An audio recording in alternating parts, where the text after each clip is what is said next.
Hello and welcome to the podcast where we explore the world of audio storytelling with people responsible for creating enchanting experiences. I'm Oscar, he, him, and I'm on a podquest to learn everything you wanted to know about audio drama and actual play games, but never dared to ask. And today, I'm delighted to be joined by MIKO Robinson, the Okayest GM. MIKO, tell us a little bit about yourself. Oh, GM. I said it's important. GM. It's important because there's another Okayest DM out there, and he and I get confused over each other all the time. Okayest GM. That's yes. You can tell it's the instant. I mean, like you playing the classic D&D for so many years, a lot of this stuff gets so ingrained. Mm-hmm. Was it Traveller that first tried to use a different one? I think I can't remember. Anyway, technically speaking, Cthulhu did it before Traveller. Yes, yeah, fair. So, MIKO, tell us a little bit about yourself and what you do. Yeah, hi. So my name is MIKO. My pronouns are also he, him, and I have been I've been playing tabletop games for 35 years. I've been running them for just 2 months shy of that. And I've been in the actual play space now for almost 3 years, actually. Fantastic. Yeah. And yeah, I've been on several different channels, running games, playing games, and the like. And then about a year and a half ago, just about, I co-founded the channel Folk and Myth with a good friend of mine, Bleak Season, based in Canada. And we tell actual play stories of all sorts over there. And so in terms of, 22, we're talking about just at the tail end of sort of pandemic questions. Right. Obviously, we've had the peak of things like Critical Role and Dimension 20 starting to sort of take people's imagination. I think arguably inspired by, the zeitgeist of, I'm trying to think of the name of the TV show. Anyway. You know the one I mean. Yes, I know. Oh my God. Why is my brain frozen? It's important to mention that D&D has Stranger been... Things. Yeah, Stranger Things. But D&D has been in lots of other shows too. Big Bang Theory did D&D. South Park did D&D. There's lots of spaces where it's been on the periphery of, mainstream media. But we don't talk about Tom Hanks. Right, we don't talk about that. I mean, yeah. But it wasn't really until Stranger Things where it became a central notion. Yeah. And of course, that's a throwback to E.T., which I remember as a kid seeing it. Absolutely. Because I first played D&D in 1979. I was 10 years old. I first ran Traveller when I was 12 years old. That's not necessarily very good, but that's another subject. That was an undertaking for a 12-year-old. Well, yeah, well, I'm sure we'll get to such things. But so, it's 2022. What's triggered your? I mean, obviously, Twitch streaming is a big thing generally for video games. What's triggered you to do this? Yeah, that was like right at the height of it, I feel like, in the Twitch streaming space. But I am also a born-again actor. Meaning that I've been, I did stage acting for quite a number of years. It's kind of fallen off for me in a little more than a decade ago. It started to fall off for me because of relocation, real life things, affecting and whatnot. It was very much a hobbyist actor, right? I wasn't doing it. I mean, no actor truly does it to make money, but like, I was very much just a hobbyist actor. And, role-playing games have always kind of scratched that itch for me. And I saw a casting call on social media, ironically enough, for a UK-based stream. If my accent wasn't enough to tell you, I am based in the US. Folk and Myth is a predominantly North America based stream. But I've also been a little bit in the UK scene. I got my start in the streaming space on a UK stream. I can't talk about that stream overly much because that channel is now defunct, and there was drama and stuff with the founders of all of that, so I don't like going into it. Yeah, these things happen. If there's one thing that you can be sure of in the tabletop actual play space, there will be drama somewhere. I've touched around on a couple of different streams, including Tales on Tap, which some of your listeners might be familiar with. And yeah, I kind of got started. I kind of got drawn in on the notion of the casting call because it very much reminded me of my acting time.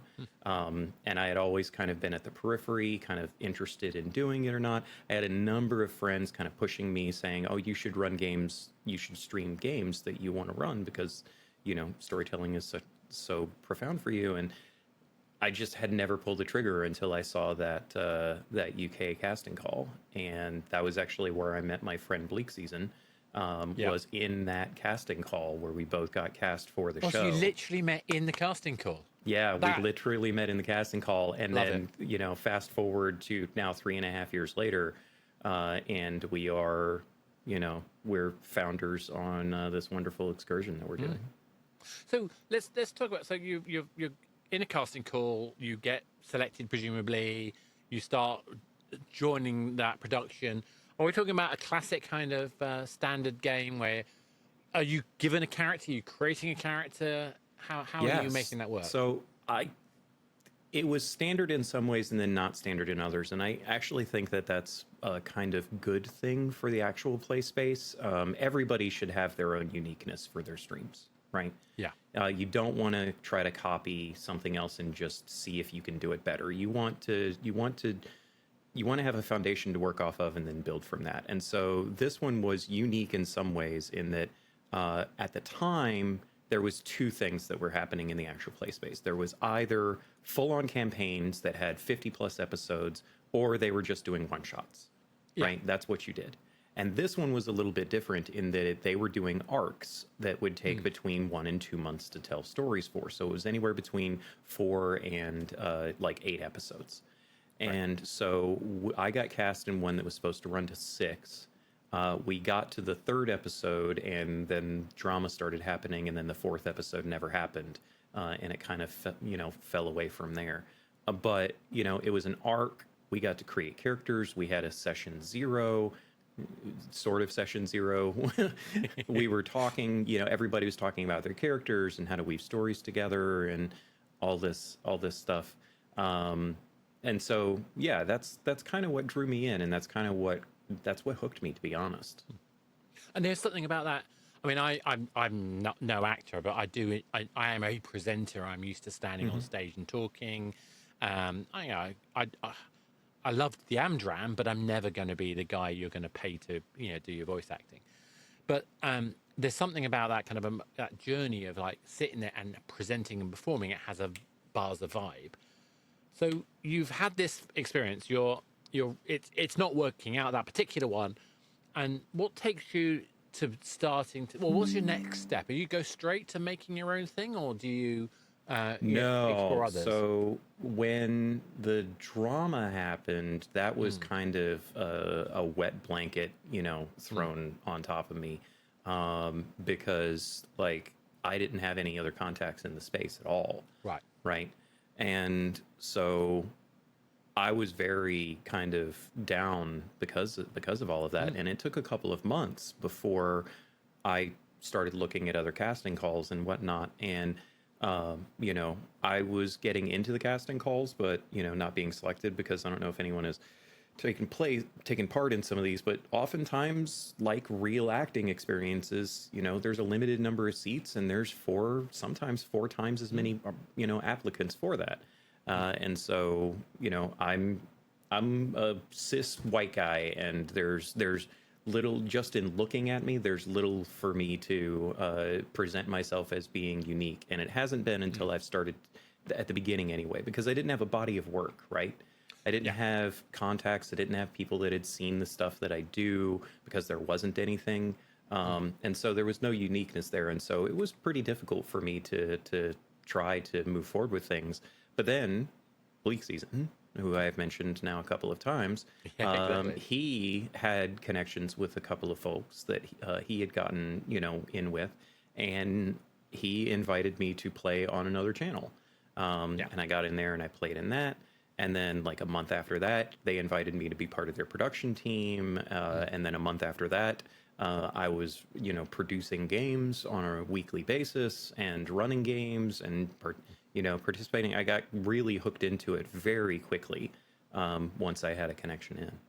Whilst you're here, don't forget to check out our actual play, The Anything Could Happen show, on YouTube and all good podcast sites, where I put my guest players through no-win scenarios with limited information and always against the clock. And of course, where anything could happen. Yeah, I found this worm on a regular routine systems check shortly after you arrived on the station. Someone is framing me. I swear. Regardless, I would like to suggest that whilst we are dealing with this, I don't want you near any systems. Is there anywhere where we can put you? Let's talk a little bit about that kind of transition. You're now talking about producing games and running games. I mean, particularly, one thing I found fascinating is the games that I try to make are based on a kind of almost like a business role-playing format that I kind of regained back as a gameplay thing, which was a very tightly constrained 20-minute kind of turnaround, one-off scenario situation. So I had a particular format. What I found fascinating is from taking that from the real world to online, I can do all sorts of fun things with that I could never have done in the real world experience. What have you found as been either challenges or the kind of opportunities that have come from starting to run games on an online context? Well, for me, it was very much a trial by fire experience because I'm a very technical person in my real life. You know, I've been a very technical person. I built my first computer when I was 9. And so, like, I've always been very easily able to adapt to technical challenges. And so I think that helped me with my rapid, movement through the space, getting into, building overlays and, figuring out video quality and audio quality and, getting things organized and all of that. That's just in my nature. So I didn't have as many problems with that as perhaps many other people do, which I fully recognize a lot of other people do. I've actually coached people on how to get through those circumstances and, helped them through their technical problems with things. And the big challenge for me was figuring out and adapting to the idea that when you're doing an actual play, 9 times out of 10, there are a lot more constraints than people realize. There's a lot of invisible constraints behind the scenes, not the least of which is time, right? Because, over at Folk and Myth, we actually like to call the people that come on and participate in our streams talent, right? Because they are talented individuals. Absolutely. And so when talent agrees to participate in your show, they may not be able to go long, so to speak, right? When they're committing their time, you give them a date, you give them a time, they have to show up on time, and 99% of the time they do. And then when that end time starts nearing, if you push 20 minutes, 30 minutes, 50 minutes past that time, they're not going to want to come back. Because and there's consequences. There's consequences. Yes, exactly. And so that was one of the things that was very eye-opening to me. Because when you're at your home game, you can be like, hey, guys, we're in the middle of the battle. Everybody cool with going an extra 45 minutes? And 99% of the time, they're going to be like, yeah, totally. We're into it. Let's do it. But you don't often have that luxury, right? You might be able to push 5 or 10 minutes. And, one of the things that I try to do whenever I'm producing a game, or especially if I'm running a game, is I will ask the people participating as soon as we start, does anyone have a hard cutoff? Is there any situation here where you have to be out at X time? Because if you don't, there might be a role-playing situation coming up. And I know that in advance because I prepared the game. I know that there are going to be certain beats that I need to hit for the storytelling aspect. Or I know it's going to be a complicated fight. And anybody who's run, complicated combats in, TTRPGs, they know that sometimes that stuff takes a little extra time. And if you know that, you need to clear that with people ahead of time. And so when I was first getting into this space, that was one of the biggest impediments for me, was adapting to that new notion and also developing a communication style to make it easier to talk to the people that you're playing with rather than just assuming. Because if you assume that somebody's going to be cool with staying an extra half hour and they're not, well, then you just burned a bridge. And, why would you want to do that? I totally get that. I'm also thinking about the nature of the live. So I tend to record like we're doing now rather than live, but I record as if live. But I think there's a definite change in momentum because Yep, you're absolutely. asking those. You're Well, asking it's a talent to be performance there. aspect, right? Yeah. Like, the people that come on and play on our streams that have never done it before, because we've introduced new people to the actual play space. We actually enjoy doing that to some extent, fostering that kind of embrace of welcoming people into the space. And not every stream does that. Like a lot of streams out there, they only want people that have done it before. And if you only want people that have ever done it before, well, then you're not growing the space, right? And Very so true, very true. we try our best to help foster people into that. You know, there's minimums, of course. You got to have a microphone, you got to have a camera, you got to have a stable internet connection, right? But we're going to help you through all of those things. And it is important when you're dealing with all of these circumstances that people understand that this is a performance in a lot of ways. You're doing this in front of an audience. It may not be a very big audience, but there's people there and they're interacting in chat and they're saying stuff in chat. You're getting live feedback to the things that you're doing, and that amplifies your performance way more than anyone expects. Yeah, exactly. And I think there are parallels to live theatre. I mean, Absolutely. like I say, Amdram, not professional type, but there is that thing about being in front of an audience and you're responding. And I feel that even when I was doing a talk, a pocket game or whatever, and there's an audience in the room, you can kind of tell what's happening. But you're not just kind of telling, you're literally seeing someone saying, "Get the rust monster," or throw the axe or whatever. Yeah. And it's also interesting to note because I and a lot of people I know in the space feed off of that momentum that occurs from that experience, right? I can't count the number of times where I'm in the middle of a serious scene and I do something, to the players and put them into a situation and they react and it's all dramatic and, we're feeding off of each other and it's great, but we're all super serious. And then I look over at chat and chat is just scrolling, oh my God, oh my God, oh my God. And having all of this commentary. And I look over and I smile. It breaks me and it breaks out of character in a way that, on a stage, you would be, that would be bad. But in this space, it's actually good because it shows that you are interacting with the people, right? Yeah.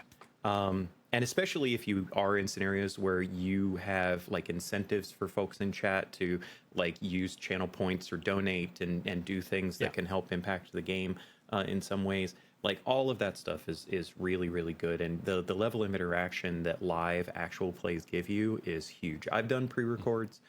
They're great. Don't get me wrong. I love doing pre-records for a lot of reasons around the production side of things.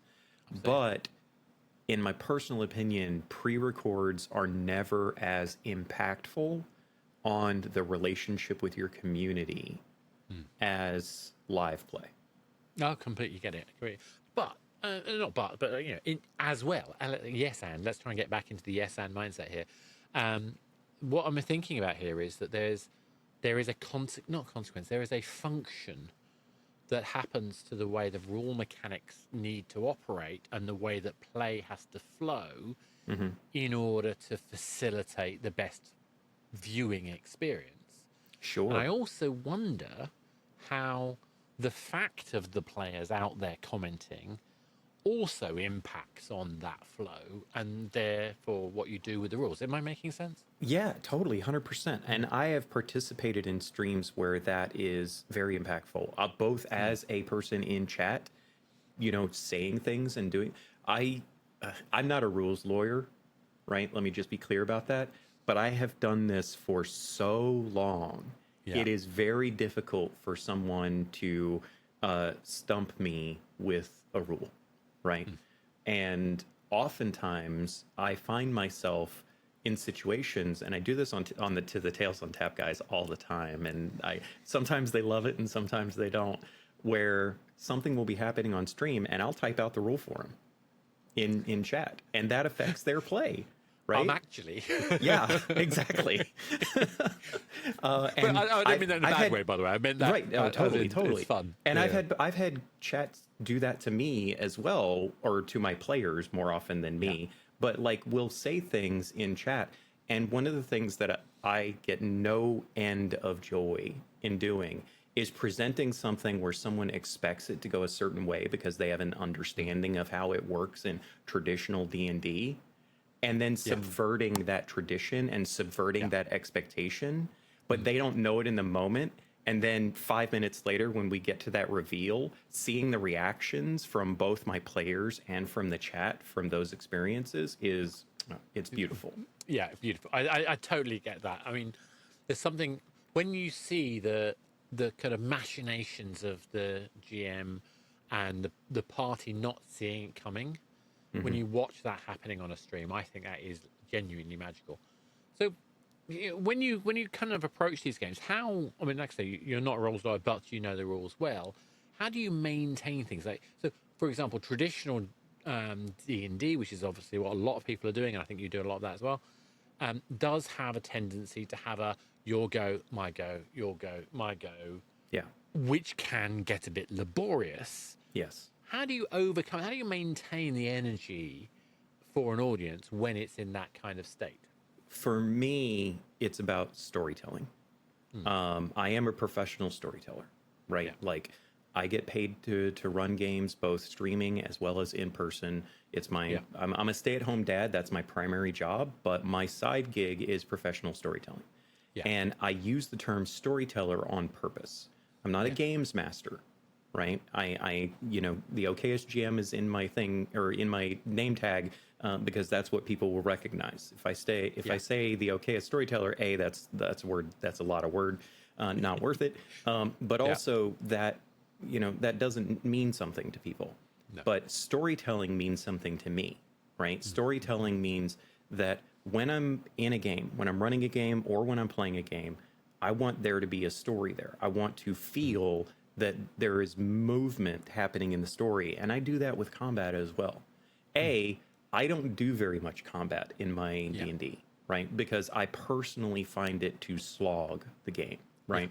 I have run combat-centric games before. I have not streamed them. There's a place, there's a time, therefore there's a certain audience for that, absolutely. It's just not my style, right? And when you can integrate storytelling in every aspect of the game, it suffuses that notion of you go, I go, right? Yeah. Because then, especially if you do it in a collaborative way, we're all part of the same story, that means a better feel for the game, that introduces a certain way in which people can get sucked in.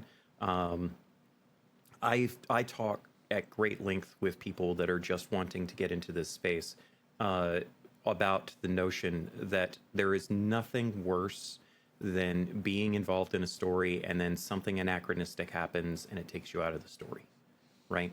And I feel like combat 9 times out of 10 in D&D is anachronistic to storytelling. No, So I totally agree. Yeah. you will struggle with that, and until you can get the right group of players that understand that storytelling, or how important storytelling is, you're going to feel that that's going to chafe against you. You're going to feel that complication until you can get through it. But it's also interesting, I think, there are moments in, there's particularly smart use of dice rolls. Absolutely. Not every use of dice roll, but in smart use of dice rolls, where the moment, the tension comes into that roll, which, whilst technically is breaking you out of the immersion, because you're now behind that fourth wall, effectively. So if I could counterpoint for a second real quick. That you're right in the sense that it can break things, but it can also be a useful tool for storytelling. It can create a moment of tension where people are hanging on the edge of their seat wanting to know what happens with the dice, right? Now, there's complications in doing this, but in my weekly D&D game that I stream, which normally happens on Wednesdays, but we're off the last Wednesday of every month, so I was able to do this because I'm not prepping for that game right now. But we actually have a digital dice roller where the dice roll across the screen. And so players can actually see the dice coming up, or viewers rather, can see the dice coming up rather than waiting for the player to say a number. Feel part of that. Right, they feel part of it. And I have used, or I have personally developed a good feel for the notion of when a dice roll is important and when it's not, right? don't hide important things behind dice rolls, right? Don't hide story necessitation behind dice rolls. If you've got a clue that the players need to know about, give them that clue. Don't lock it behind a dice roll.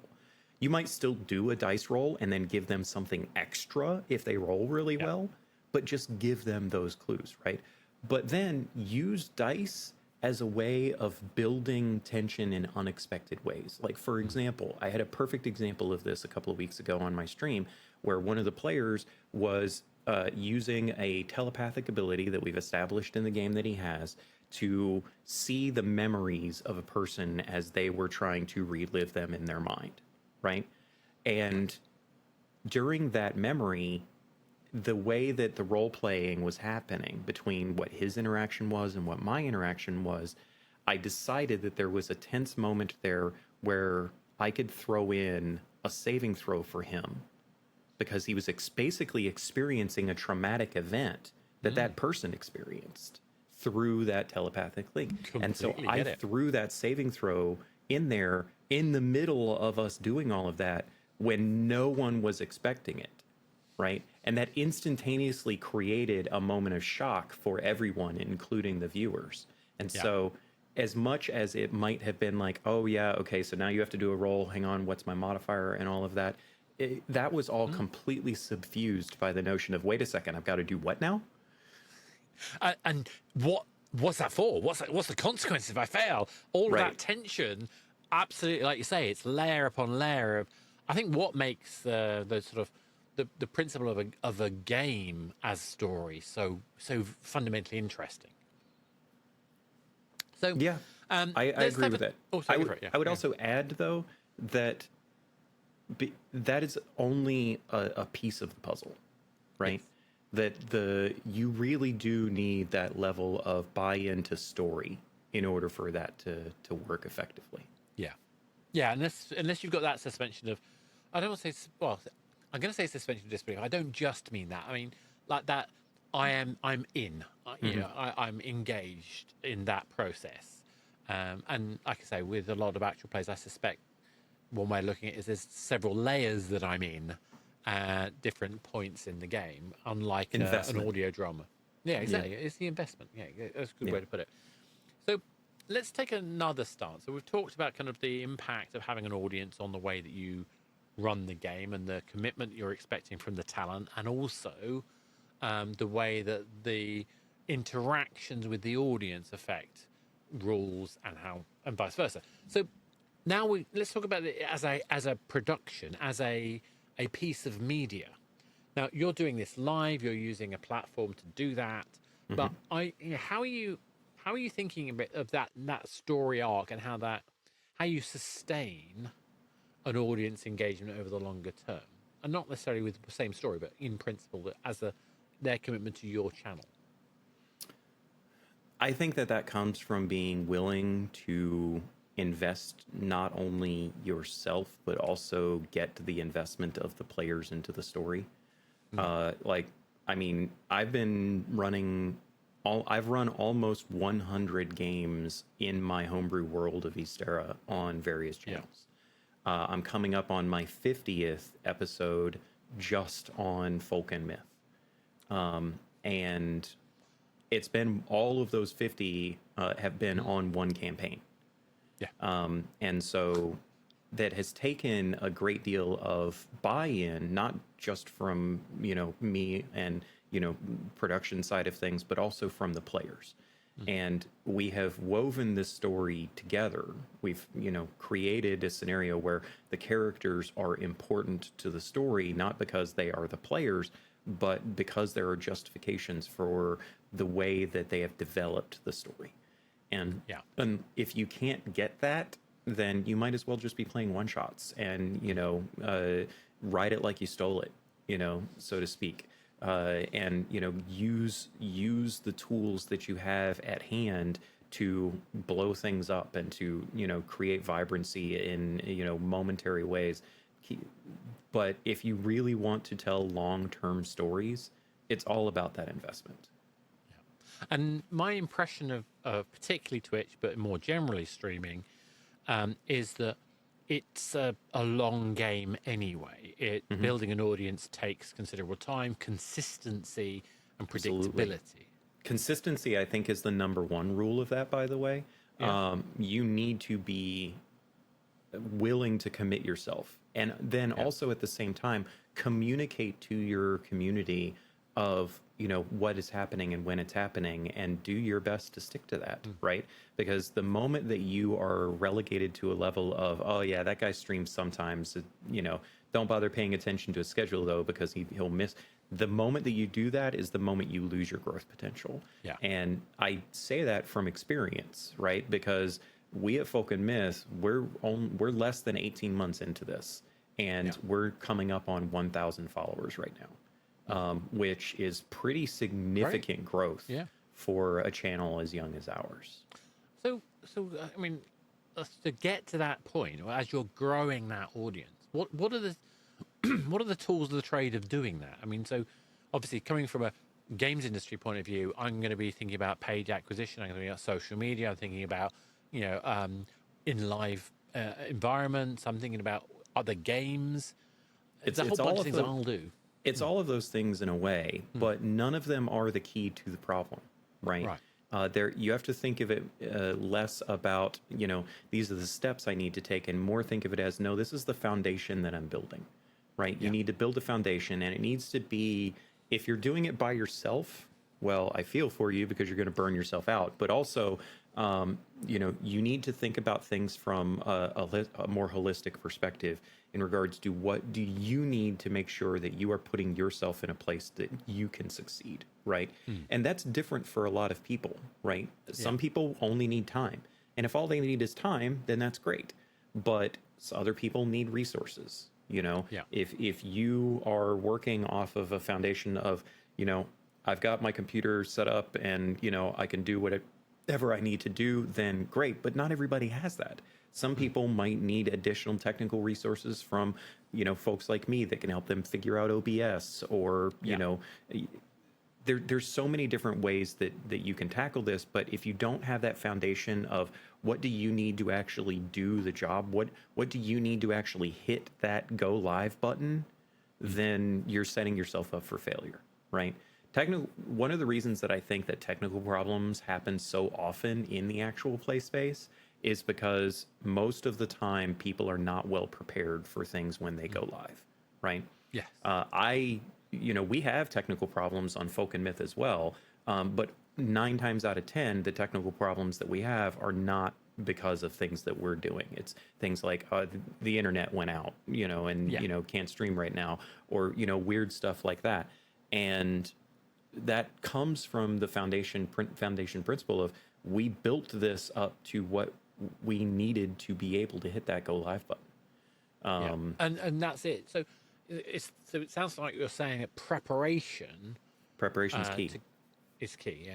I mean, I think it makes a lot of sense. There's a couple of other areas I was thinking about taking this next, which is I'll start with the first one. So there's obviously costs and there's effort involved. Do this is not an area that's renowned for huge amounts of wealth unless you happen to be Critical Role or absolutely 20. not. So what commercial elements do you consider? What is worth considering? Or is it simply a case of just get on and do it because you're enjoying it? It's both, right? You have to get some enjoyment out of this, right? Like I have met a couple of people in this space that want to try to turn this into a living. And that's great if you can do that. But I promise you, it's going to be hard, right? It's kind of like starting a small business, right? Here in the United States, anyway, if you start a small business, you should firmly expect that you will make $0 of income in that small business for a minimum of 24 months, period, right? And I think that the same thing is true in the actual play space. Now, you might every now and then pull in some amount of money that, is nice to have, right? Yeah. But that is not regular. This is not an income-driven hobby.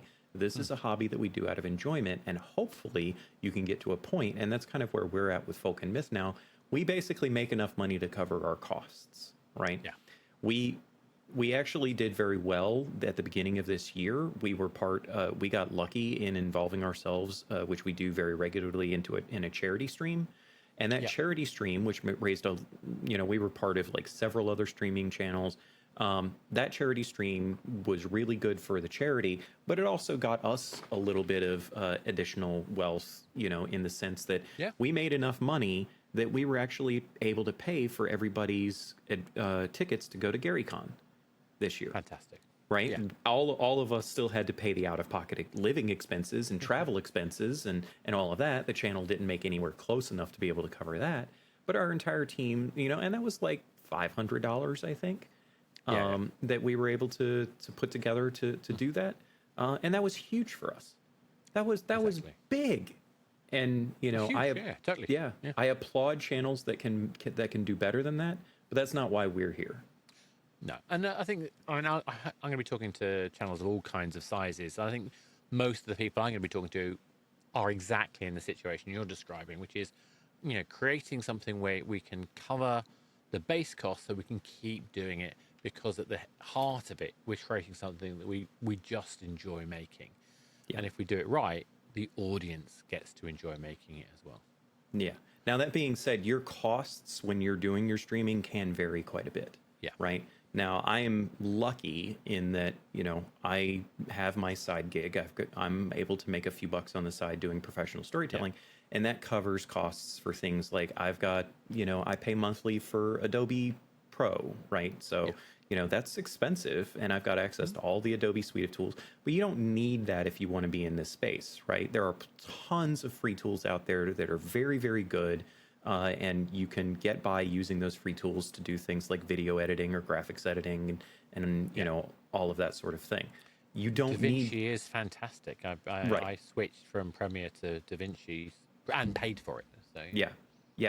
So plenty of opportunity out there for that. But there's costs associated to hardware. Computer hardware can get very expensive. And if you're, actual play space you're lucky in that you don't need as much hardware as, say, a professional game streamer, but you still need a decent setup, right? You need decent internet, right? If you don't have reliable, fast internet, then that's a problem in this space if you're doing it live, and you're going to suffer as a result. So you're probably going to have to pay a monthly premium to get decent, fast internet. That's your biggest expense right there, above anything else. It's always nice.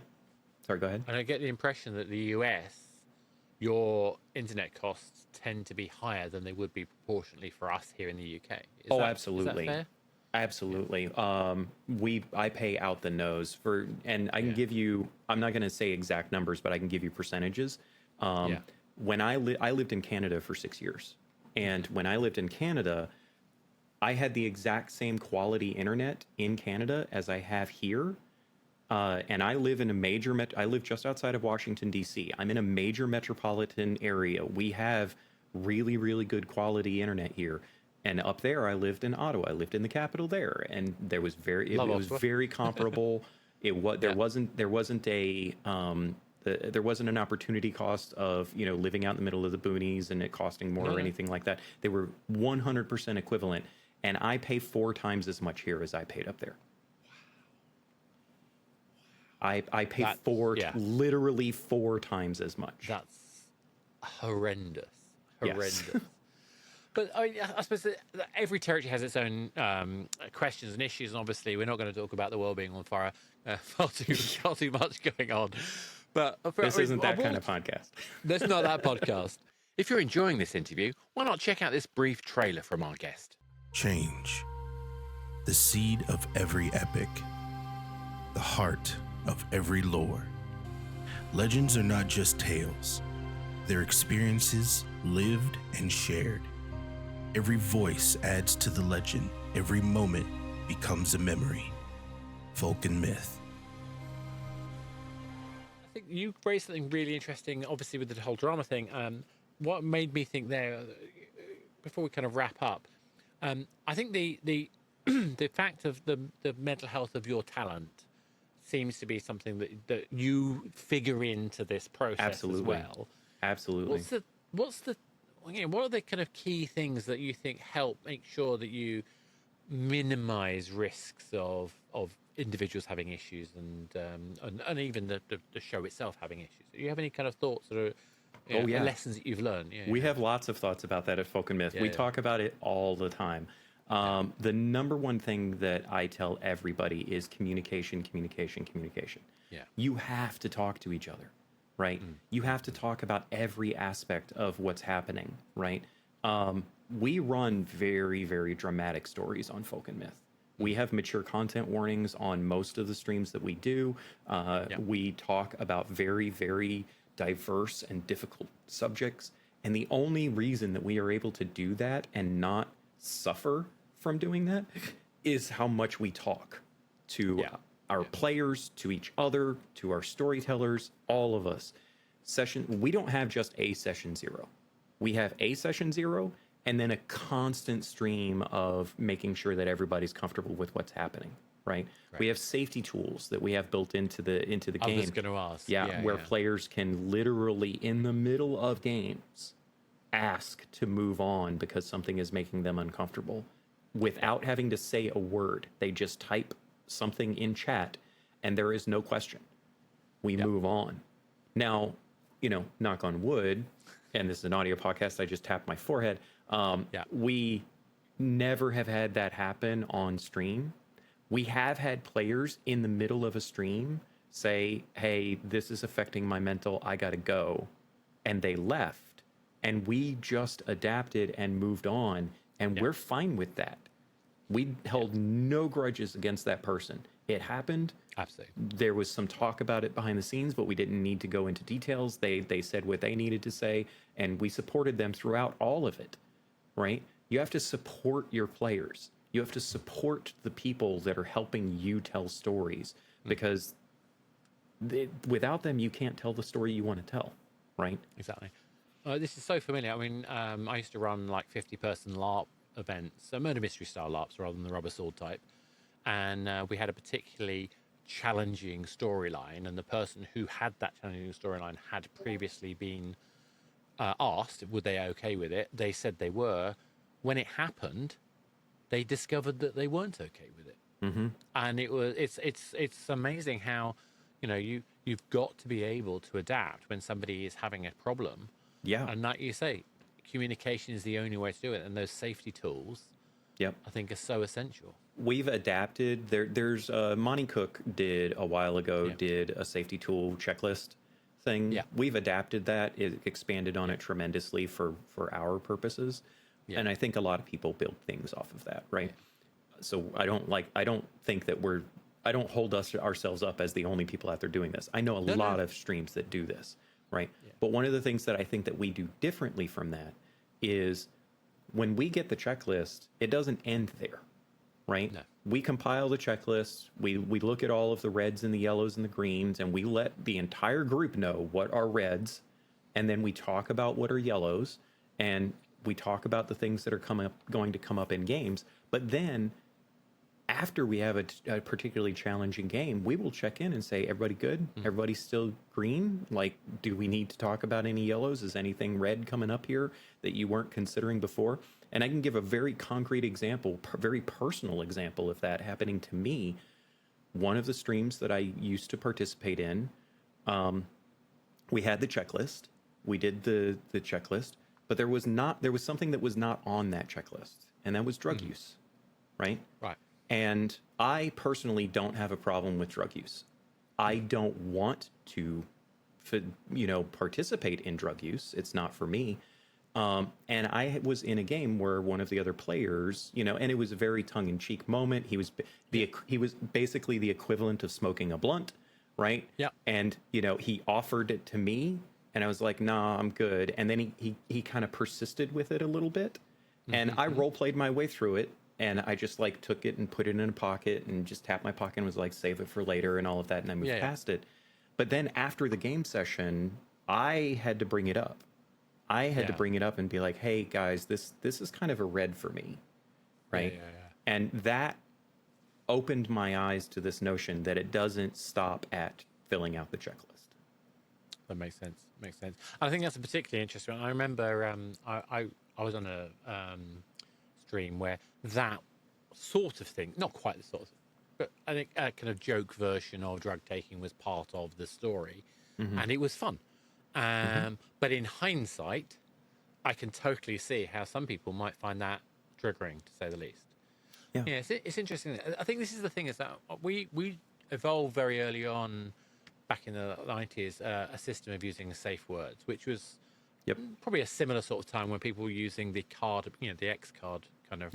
I use X cards at convention games. Yeah. Yeah, which I think perfectly makes sense. But I found it really useful having a back channel in Discord with the actual plays, because I can just have someone say, I don't like this, and I can move it on. We actually step it one better in that we actually incorporate that into, so we use Video Ninja. I don't know if you're familiar with that. We use Video Ninja and have the chat there be our back chat. Gotcha. We also have a Discord channel, right? Gotcha. But Discord's pretty easy to ignore versus when you see it using, right in front of your face. Yeah, no.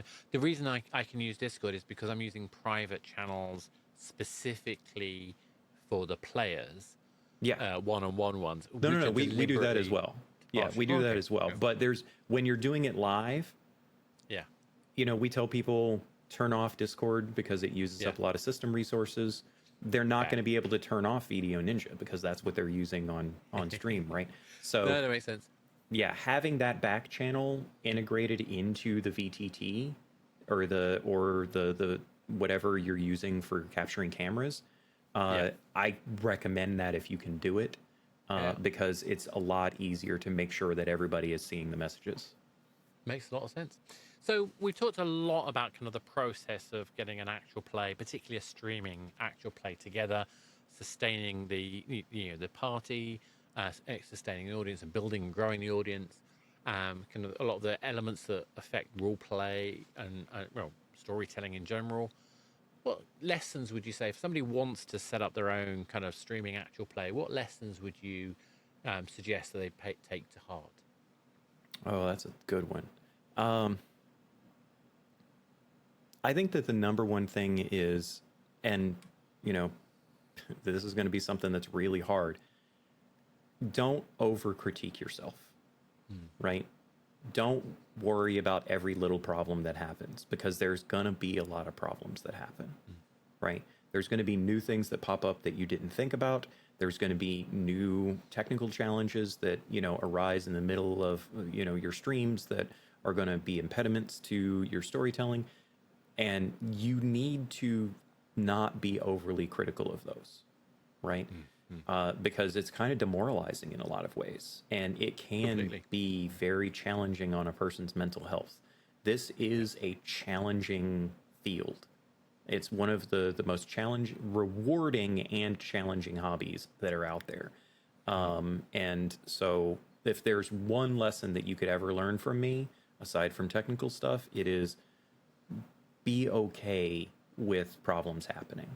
Because if you fret and worry about every little problem, all it's going to do is break you. We don't want that. No. We're supposed to be having fun and hopefully sharing that fun with a group of engaged viewers as well. So. Exactly. Great. On that note, MIKO, thank you so much for taking the time out for me. If people want to find out more about you, what's the best way for them to do that? Yeah, so I do have a website, theokayestgm.com. I am very much a grognard when it comes to social media. I don't really do social media, but if you go to my website, you can find all of the ways to contact me, including through Discord and the like. I'm very active on Discord in general, and that's probably the best way to reach out to me. But other than that, check out the Folk and Myth Twitch channel. It's FOLKANDMYTH. And I hope to see people there. Fantastic. We'll put that in the show notes as well. MIKO, thank you so much for taking part. And this is what we've been talking about, is the whole principle about being able to bring amazing storytelling entertainment through talented people to an audience, and all of the consequences and the processes behind that. And I've been delighted to be joined by MIKO talking about that. And if you've enjoyed this, please like, subscribe, share, all the usual stuff. But more importantly, let's go on a journey and start telling more stories together. Hear, hear.